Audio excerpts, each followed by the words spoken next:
Assalamualaikum warahmatullahi wabarakatuh. Perkenalkan, nama saya Tiar Mardova.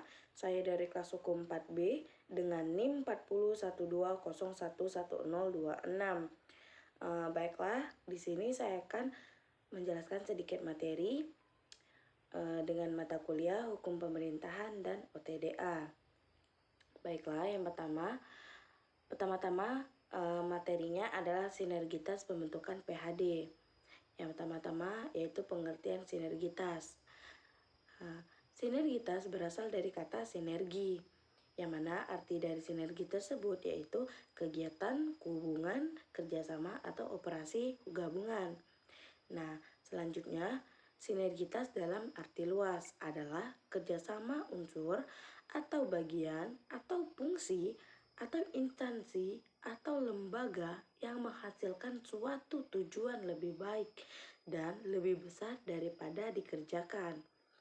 Nah, sinergitas ini mempunyai 4 unsur. Yang pertama yaitu unsur kegiatan, kerjasama, tujuan, dan kelembagaan.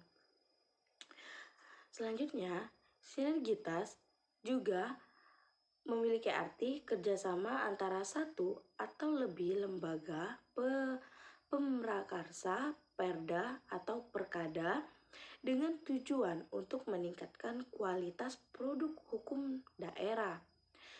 Yang kedua yaitu sinergitas pembentukan PHD dilakukan untuk setiap tahapan pertama, yaitu proses pembentukan perda atau perkada. Baiklah, yang selanjutnya yaitu tentang pembentukan perda yang melalui 2 tahap. Yang pertama yaitu tahap perencanaan, penyusunan, pembahasan, penetapan, dan pengundangan. Yang kedua yaitu tahap fasilitasi, yang mana kedua tahapan tersebut yang menjadi penyempurnaan materi muatan ranperda.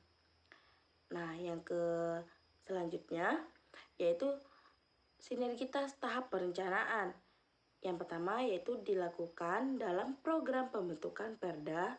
Yang kedua yaitu diusulkan oleh DPRD untuk KDH untuk 1 tahun berdasarkan skala prioritas. Yang ketiga yaitu ditetapkan dengan keputusan DPRD. Dan yang keempat yaitu ditetapkan setiap tahun sebelum penetapan RAPDB. Nah, selanjutnya yaitu ada koordinator harmonisasi ranperda. Yang pertama ada 2, yang mana inisiatif dan inisiatif Pemda. Dari inisiatif tersebut yaitu pengharmonisasian, pembulatan, dan pemantapan konsepsi rancangan peraturan daerah provinsi yang berasal dari DPRD provinsi dan dikoordinasikan oleh alat kelengkapan DPRD provinsi yang khusus menangani bidang legislasi. Yang kedua yaitu inisiatif Pemda, yang mana pengharmonisasian, pembulatan, dan pemantapan konsepsi rancangan peraturan daerah provinsi yang berasal dari gubernur dan dikoordinasikan oleh Biro Hukum dan dapat mengikut sertakan instansi vertikal dari kementerian yang menyelenggarakan urusan pemerintahan di bidang hukum. Baiklah, saya akan menjelaskan materi yang kedua yang berjudul Transparansi Pembentukan Produk Hukum Daerah. Nah, yang pertama-tama yaitu landasan filosofis keterbukaan informasi publik. Yang pertama, hak memperoleh informasi merupakan hak asasi manusia dan dijamin konstitusi dalam pasal 28F Undang-Undang Dasar 1945. Yang kedua yaitu mengoptimalkan pengawasan publik terhadap terwujudkan penyelenggaraan negara yang transparan dan tata negara pemerintahan yang baik atau good government. Yang ketiga yaitu mendukung penyelenggaraan negara yang demokratis berdasarkan transparansi, partisipasi, dan akuntabilitasi. Yang keempat yaitu memotivasi badan politik untuk memberikan pelayanan kepada masyarakat sebaik-baiknya dan besar dari KKN.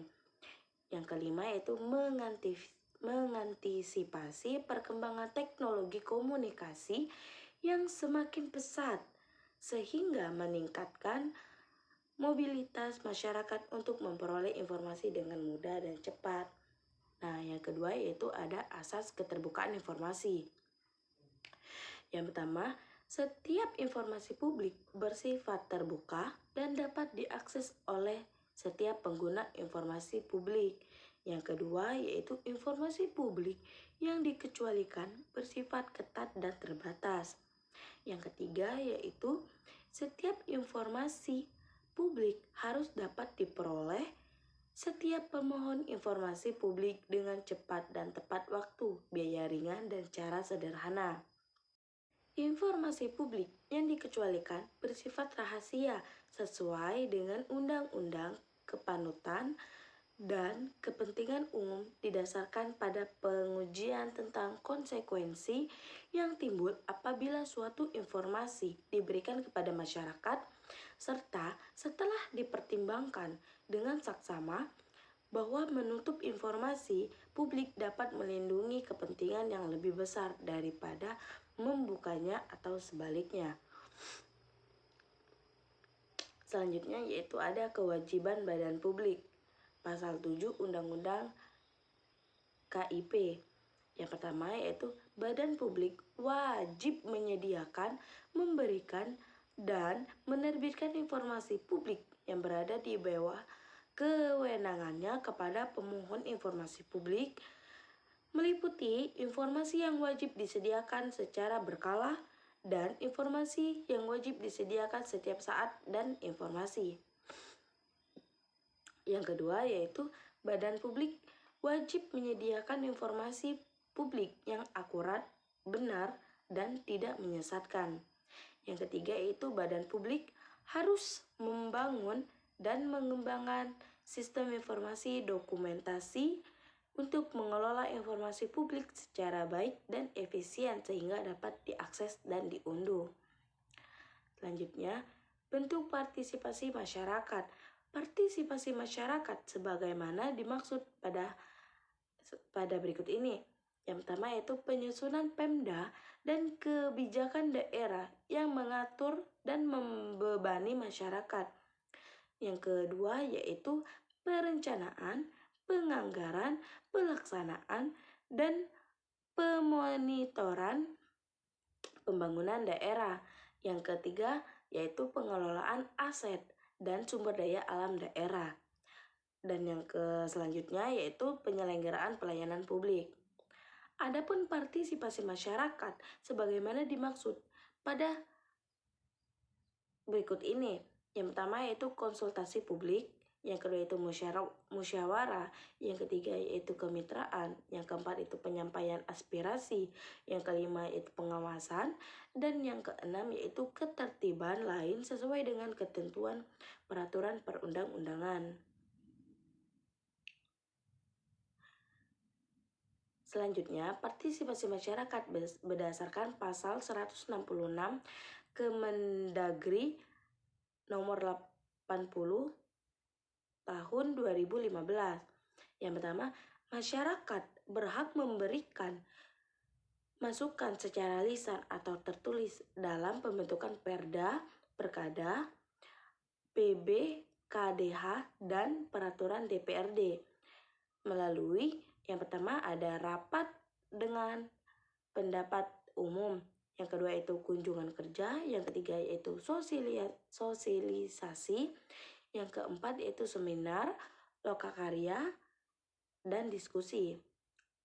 Yang kedua yaitu masyarakat sebagaimana dimaksud merupakan orang perseorangan atau kelompok orang yang dapat berperan serta aktif memberikan masukan atas substansi rancangan Perda atau Perkada atau PB, KDH atau peraturan DPRD. Selanjutnya yaitu untuk memudahkan masyarakat dalam memberikan masukan secara lisan atau tertulis sebagaimana setiap rancangan Perda, Perkada, PB, KDH atau peraturan DPRD harus dapat diakses dengan mudah dan masyarakat. Baiklah, selanjutnya Kategori informasi yang terbuka. Informasi tentang peraturan, keputusan, dan kebijakan yang mengikat berdampak bagi publik yang dikeluarkan oleh badan publik yang sekurang-kurangnya terdiri atas yang pertama yaitu daftar, rancangan, dan tahap pembentukan peraturan perundang-undangan, keputusan, dan kebijakan yang sedang dalam proses pembuatan.